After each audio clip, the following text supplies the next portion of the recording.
In the year 1768, a detective is about to receive a message that would not be unusual except for one small detail. The man who sent it has been dead for 30 years. No one knows who delivered the package. No one knows where it has been all the time. And hidden inside is a map covered with tiny stars that seem to lead somewhere no modern map can find. So settle into your blankets, listen to the rain, let the warmth of the fire surround you, and join Detective Lorenzo Bellini as he follows the final trail left by a cartographer who should no longer be able to leave clues. A trail that begins with a single knock at the door. On a quiet rainy night in Florence, 1,000 tiny drops tapping terracotta tiles, water trickling from the stone gutters, lanterns glowing warmly along narrow streets. The city is preparing for sleep, and above a small bookshop overlooking the river Arno, Lorenzo Bellini turns another page. Rustle, the thick paper whispers beneath his fingertips. Lorenzo sits comfortably beside the fire. His wool coat feels warm from hours spent near the flames. A cup of chamomile tea rests nearby. Steam curls slowly upward. The scent of lavender, rosemary, and old book fills the room. Lorenzo turns another page. Before him lies his personal ledger, bound in scuffed, dark brown calfskin. He moves his palm slowly across the smooth cover, feeling the ridges of the hand-stitched spine. On the corner of the desk sits a heavy crystalline quill. Its dark fluid reflecting the amber dance of the hearth. Lorenzo lifts a long, white ghost quill. He dips the tip into the dark ink. A tiny, hollow echo vibrating within the glass. He writes a single note about the day's damp weather. The rhythm of his pen keeping perfect time with the raindrops dancing on the glass pane outside. He shakes a small wooden box of fine, dirty sand over the wet ink to dry it. The sand falls like miniature waterfall, a soft, cascading hiss across the fibers of the paper. He tilts the page, letting the excess grains slide back into the tray. He goes back to his reading. The fire crackles softly. Everything feels calm. Everything feels ordinary. 3 slow knocks reach the study door. Lorenzo lifts his head. For a moment, he simply listens. The rain continues. The fire continues. The same careful rhythm. Lorenzo closes his journal. The leather cover settles against the desk. Lorenzo rises from his chair. The old floorboards answer with gentle creaks beneath his boots. The familiar sounds seem unusually loud in the late night silence. Lorenzo reaches the door. His hand rests on the brass handle. The metal feels cool. The door opens slowly. A low wooden groan fills the room. Standing outside is Florence's oldest bookseller. Rain glistens across his dark cloak. Yet strangely, the package in his hands remains completely dry.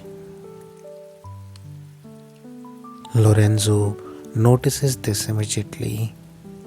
The bookseller notices Lorenzo noticing. Neither man speaks. Instead, the old bookseller offers a small knowing smile. Then he carefully places the parcel into Lorenzo's hands.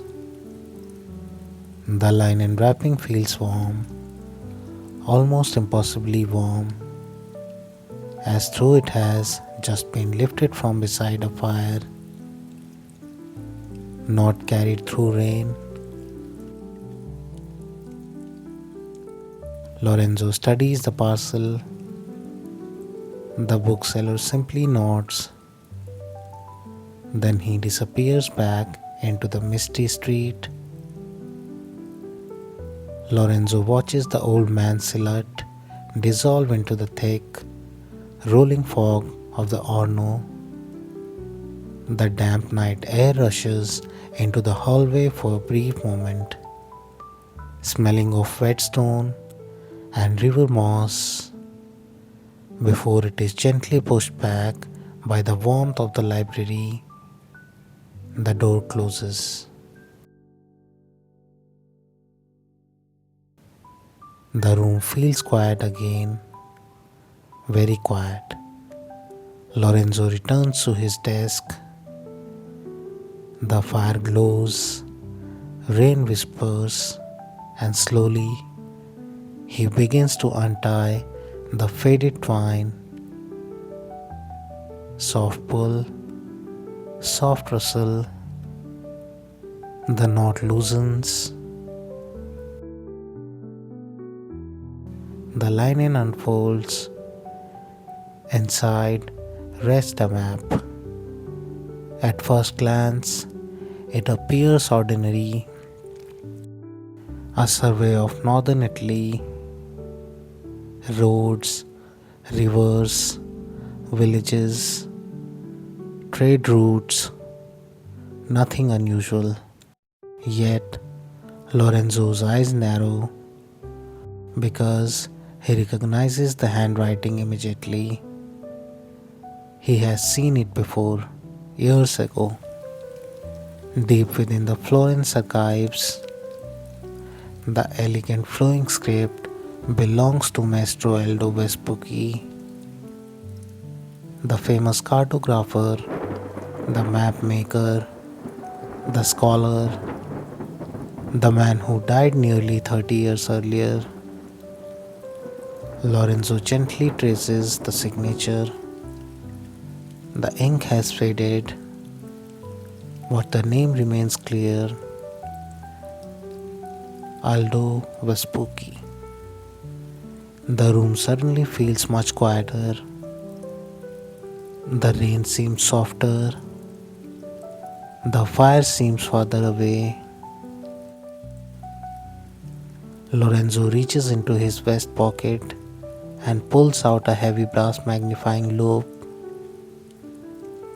The small glass lens swings out from its protective metal casing. He places it over the ancient paper, breathing slowly, his chest rising and falling in a deep, steady rhythm. Through the glass, the texture of the 1730s parchment expands into a vast landscape of pressed cotton fibers and dried sepia pigment. He picks up a pair of heavy brass drafting dividers. The metal legs move apart with a stiff, smooth resistance. He gently rests the two sharp points onto the paper.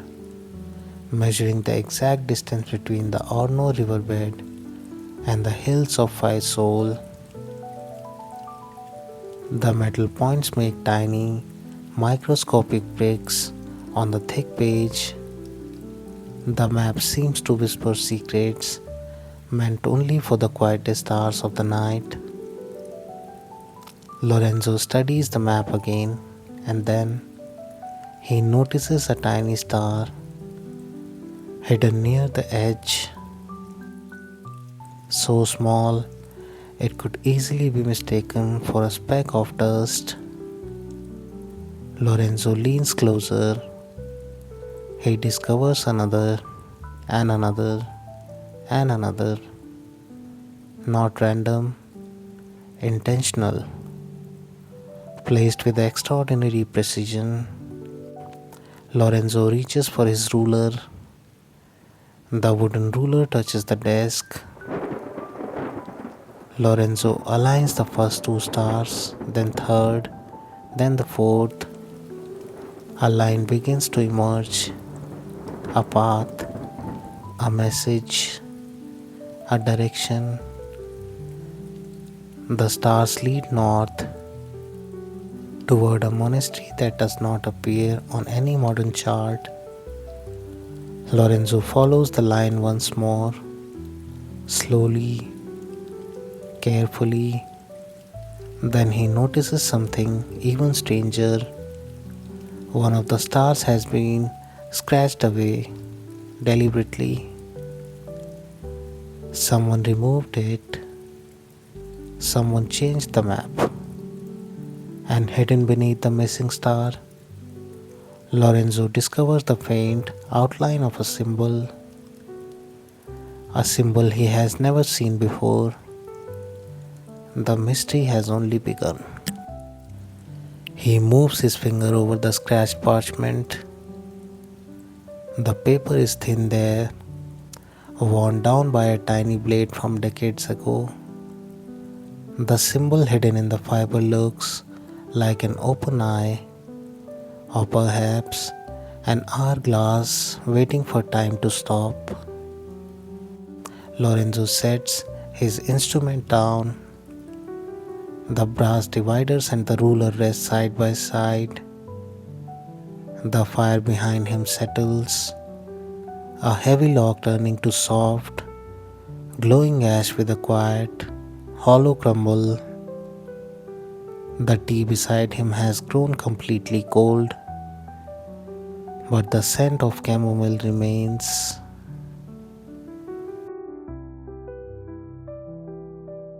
Hanging thick and protective in the air. The rain outside has slowed from a heavy downpour to a lazy, drifting mist. The entire city of Florence is completely asleep now. The bridges are dark. The river is calm. The map will stay right here on the heavy oak desk, safely holding its secret until the sun rises. There is nothing more to solve tonight. The path is found. The mind can let go. Close your eyes, detective. Let the rain wash the thoughts away.